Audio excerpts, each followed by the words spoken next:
ස්ත්‍රී වර්ගයා පිළිබඳ මට තිබෙන්නේ කලකිරීමක් වගේ හැඟීමක්.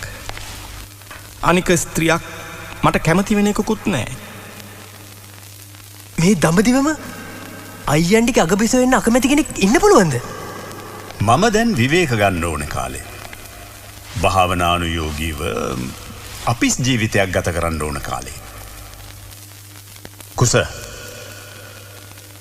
ඔබ මේ රාජ්‍ය බහරගත යුතුයි. ඒත් අවිවාහකේ කට කරවනවට රටවැසියෝ කැමති නෑ. ඒ නිසා ඔබ විවාහ වෙන්න ඕන. ශක්‍රීය රාජ පරම්පරාවේ කුමාරවරු විවාහ වෙන වයස් සීමාවත් ඔබ දැන් ඉක්මවලා. තවත් බලාගෙන ඉන්න බෑ.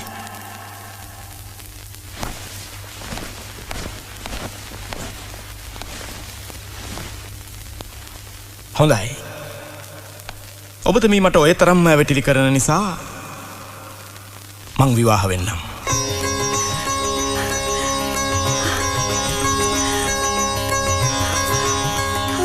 හැබැයි ඔබතුමිය මට මේ රන්රුවට සමාන කුමරියක් සොයා දෙන්න ඕනේ. මම පොරොන්දු වෙනවා මගේ පුතේ.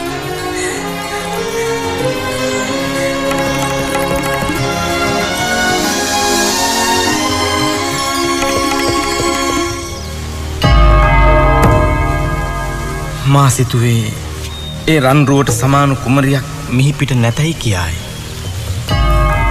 මගේ මවගේ හිත නොතලා මට රිසි තනිකඩ ජීවිතය ගෙවා දමන්න මා කළ උපක්‍රමයක් ඒ. ඒත් මව්බිසෝ මටත් වඩා උපක්‍රමශීලී වුණා.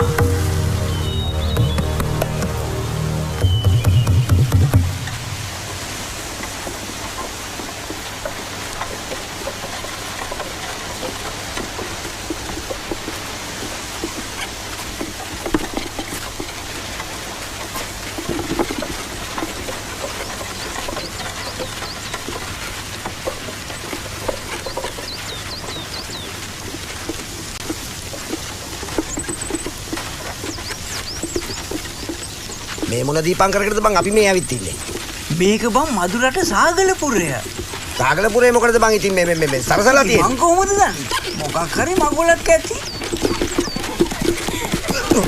මොන් ඇඟටනේ බං එන්නේ.